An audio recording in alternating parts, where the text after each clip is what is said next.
مش هسكت تاني، مش هسكت تاني. انا قررت اعمل حاجه ما حدش عملها قبل كده. انا اول واحد في مصر واحده بيحبها هيقول لها على الفيسبوك فضيحه.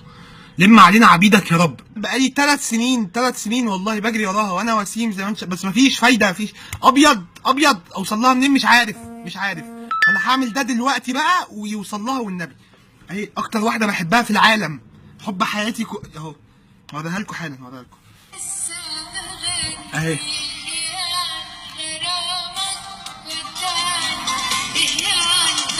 اهي والله اهي، والله حب عمري وحياتي كنت. يا شيرين، انا عازم نفسي على الغدا عندك الاسبوع الجاي ان شاء الله. بحب السمك، او لو ما بتعرفيش تعملي سمك انا ما عنديش مشكله، اكل اي حاجه من يعني عادي. ويا ريت تقبلي عزومتي اللي انا عازمها لنفسي عندك بعد اذنك، عشان كده مش كده والله، مش كده. انا ما بنامش يعني بقى مش عارف اعمل ايه اكتر من كده. يوتيوبي كله ضايع، باقاتي خلصانه، يعني مش عارف اعمل ايه. ماما انا بعمل فيديو لشيرين عشان عازم نفسي على الغدا الاسبوع الجاي. شيرين مين؟ شيرين اللي بتغني. شيرين عبد الوهاب؟ يا ليه؟ شيرين مين يا ابني العبيطه اللي تروح تتغدى عندها؟ انت كسرتي قلب ابنك كده. كسرت قلب ابنك. انت يا لهوي على كسرة النفس. شايفه اهلي مش مقتنعين ازاي؟ انت ابويا اللي مش هيكسر بخاطري.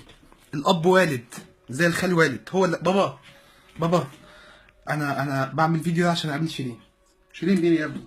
ركز في مستقبلك يا ابني. روح شوف جامعتك يا ابني وحاجاتك. شيرين مين؟ ده ابويا بديك الكسفه اللي انا فيها دي.